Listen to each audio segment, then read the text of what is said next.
Right breaking చేస్తున్నాం. పల్నాడు జిల్లాలో సంచలనం సృష్టించిన జంట హత్య కేసులో వైసీపీ మాజీ ఎమ్మెల్యే పిన్నెల్లి రామకృష్ణారెడ్డి ఆయన సోదరుడు పిన్నెల్లి వెంకట్రామరెడ్డి ఈ రోజు మాచర్ల కోర్టులో లొంగిపోనున్నారు. సర్వోన్నత న్యాయస్థానం ఆదేశాల మేరకు వారు కోర్టు ఎదుట హాజరు కాబోతున్నారు. ఈ ఏడాది మే 24న పల్నాడు జిల్లాలో జరిగిన జంట హత్యల కేసులో పిన్నెల్లి సోదరులు నిందితులుగా ఉంటారు. ముందస్తు బెయిల్ కోసం ఏపీ హైకోర్టును ఆశ్రయించారు. అయితే ఆగస్టు 29న వారి పిటిషన్ ను హైకోర్టు కొట్టివేసింది. హైకోర్టు తీర్పును సవాలు చేస్తూ సుప్రీంకోర్టును ఆశ్రయించగా అక్కడ కూడా వారికి చుక్కెదురైంది.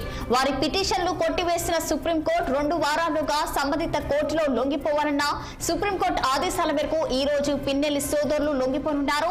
ఈ నేపథ్యంలో పట్టణం మొత్తం 144 సెక్షన్ అమల్లోకి రావడంతో పోలీసులు భారీ బందోబస్తు ఏర్పాటు చేశారు. పిన్నెల్లి ఇంటి వద్దకు ఆయన అభిమానులు పెద్ద ఎత్తున తరలి వస్తుండగా వైకాపా నేతలను పోలీసులు ముందస్తుగా హౌస్ అరెస్టు చేస్తున్నారు. కోర్టు వద్దకు ఎవరికి అనుమతి లేదని జిల్లా ఎస్పీ స్పష్టం చేశారు. ఇక దీనిపై మరింత సమాచారం మా 6 టీవీ ప్రతినిధి పవన్ ఫోన్లలో అందించేందుకు సిద్ధంగా ఉన్నారు. చెప్పండి పవన్, మరి దీనికి సంబంధించిన పూర్తి డీటెయిల్స్ ఏంటి? దక్షిణ ఏదైతే పల్నాడు జిల్లాలో ఒక సంచలనం సృష్టించినటువంటి జంట హత్యల కేసుకు సంబంధించినటువంటి నేపథ్యంలో ఈ యొక్క కేసులో నిందితులుగా ఉన్నటువంటి మాచర్ల మాజీ ఎమ్మెల్యే పిన్నెల్లి రామకృష్ణారెడ్డి సోదరులు అయితే మాత్రం ఇప్పటికే మాచర్ల న్యాయస్థానంలో హాజరయ్యారు. అదే ఏదైతే సుప్రీంకోర్టు ఇచ్చినటువంటి గైడ్ లైన్స్ మేరకు కూడా ఈ రోజు మాచర్ల న్యాయస్థానంలో అయితే మాత్రం ఇరువురు సోదరులు అయితే మాత్రం లొంగిపోవడం జరిగింది. కొద్దిసేపు క్రితమే మనం చూసాం ఏదైతే పల్నాడు జిల్లా మాచర్లలో అంతా కూడా ఒక రణరంగంగా మారింది. ఒక ఉత్కంఠమైనటువంటి వాతావరణం కూడా కనిపిస్తా ఉంది. ఏదైతే మే నెల 24వ తేదీన మాచర్ల సమీపంలో ఉన్నటువంటి వెల్దుర్తి దగ్గర జరిగినటువంటి టీడీపీ నేతల జంట హత్యలు ఏదైతే జీవిశెట్టి వెంకటేశ్వర్లకు కానీ జీవిశెట్టి కోటేశ్వరరావు సంబంధించినటువంటి జంట కేసులు ఇద్దరులో కూడా సోదరులు ఇద్దరు నిందితులుగా ఉన్నారు. ఈ కేసులో మొదట హైకోర్టులో ముందు బెయిల్ పిటిషన్ వేయడంతో కూడా వారు సుప్రీంకోర్టుని ఆశ్రయించారు.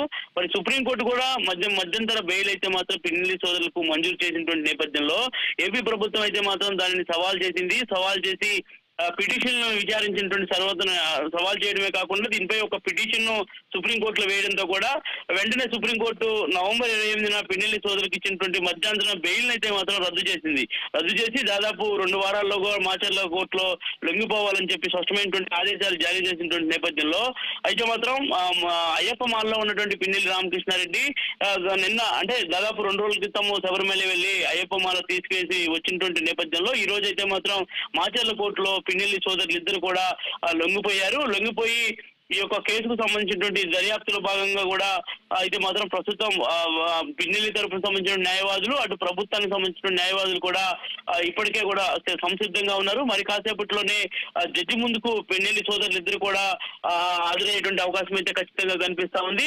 ప్రస్తుతం ఏదైతే పిన్నెల్లి రామకృష్ణారెడ్డి సంబంధించినటువంటి ఈ కేసులో అత్యంత కీలకంగా పరిణామంగా మారబోతా ఉంది. సుప్రీంకోర్టు విచారణ సందర్భంగా కూడా ఈ కేసులో కొన్ని కీలక వ్యాఖ్యలు కూడా చేసింది. ఛార్జ్ షీట్లు దాఖలు చేయకముందే నిందితులకు కేసు డైరీలో ఉన్నటువంటి విషయాలు 161 స్టేట్మెంట్లు తెలియపరచడంపై కూడా ఆశ్చర్యం వ్యక్తం చేసింది సుప్రీంకోర్టు.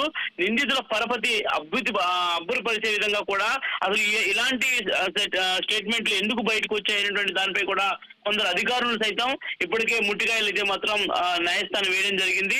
ఈ కేసులో పిన్నెల్లి సోదరులు ఇద్దరు కూడా కోర్టులో లొంగిపోయిన తర్వాత ఏ విధంగా ఉంటుంది అనేటువంటి దానిపై ప్రస్తుతం ఒక ఉత్కంఠమైనటువంటి వాతావరణం పల్నాడులో కనిపిస్తా ఉంది.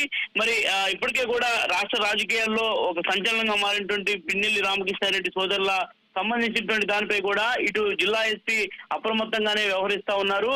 మాచర్లో ఇప్పటికే 144 సెక్షన్ ఏర్పాటు చేశారు. ఎక్కడ ఎలాంటి అవాంఛనీయ సంఘటనలు జరగకుండా కూడా ముందస్తుగా చర్యలు తీసుకున్నటువంటి పరిస్థితి కూడా కనిపిస్తా ఉంది. ఇప్పటికే పిన్నెల్లి రామకృష్ణారెడ్డి మద్దతు తెలిపేందుకు వస్తున్నటువంటి మాజీ మంత్రులని అదేవిధంగా ఎమ్మెల్యేలను సైతం కూడా ఇప్పటికే హౌస్ అరెస్టులు అయితే మాత్రం చేశారు. మరోవైపు యువనేత బైరెడ్డి సిద్ధార్థరెడ్డి అయితే మాత్రం పిన్నెల్లి నివాసానికి గత రాత్రి చేరుకున్నటువంటి నేపథ్యంలో బైరెడ్డి సిద్ధార్థరెడ్డి బయటకు వస్తున్నటువంటి క్రమంలో కూడా మాచర్ల పోలీసులు అయితే పిన్నెల్లి రామకృష్ణారెడ్డి ఇంటి వద్దనే బైరెడ్డి సిద్ధార్థరెడ్డిని ఆపివేసి ఇంట్లోకి వెళ్తే మాత్రం లాక్కుంటూ తీసుకెళ్లినటువంటి పరిస్థితి కనిపించింది. మరోవైపు ఏదైతే వైసీపీ సంబంధించినటువంటి కొంతమంది కీలక నేతలు కూడా పిన్నెల్లి రామకృష్ణారెడ్డితో పాటు వస్తున్నటువంటి క్రమంలో వైకాపా రాష్ట్ర అధికార ప్రతినిధి శ్యామలారెడ్డి భర్త నరసింహారెడ్డిని కూడా పోలీసులు అయితే మాత్రం అదుపులోకి తీసుకొని వెంటనే అక్కడి నుంచి అయితే మాత్రం తీసుకెళ్లడం జరిగింది. ప్రస్తుతం మాచర్లలో పిన్నెల్లి రామకృష్ణారెడ్డి అభిమానులు అదేవిధంగా వైకాపా సంబంధించినటువంటి కొంతమంది కార్యకర్తలు అయితే మాత్రం పెద్ద ఎత్తున నినాదాలు ప్రభుత్వానికి వ్యతిరేకంగా చేస్తున్నటువంటి నేపథ్యంలో పోలీసులు అయితే మాత్రం ఎక్కడికక్కడ అరెస్టుల పర్వం కొనసాగిస్తా ఉన్నారు. ఎవరైతే రోడ్డు మీద గుంపులుగా చేరి కేకలు వేస్తున్నటువంటి వారందరినీ కూడా ఒక్కసారిగా కూడా అరెస్టులు చేసి పోలీస్ స్టేషన్ లో తీసుకెళ్తున్నటువంటి పరిస్థితి అయితే మాత్రం కనిపిస్తా ఉంది. ప్రస్తుతం పిన్నెల్లి సోదరులు ఇద్దరు కూడా మాచర్ల న్యాయస్థానంలోనే వెయిట్ చేస్తా ఉన్నారు. మరి కాసేపట్లోనే జడ్జిమెంట్ వచ్చేటువంటి అవకాశం అయితే కనిపిస్తా ఉంది. Rachana. Right, thank you for the updates Pawan.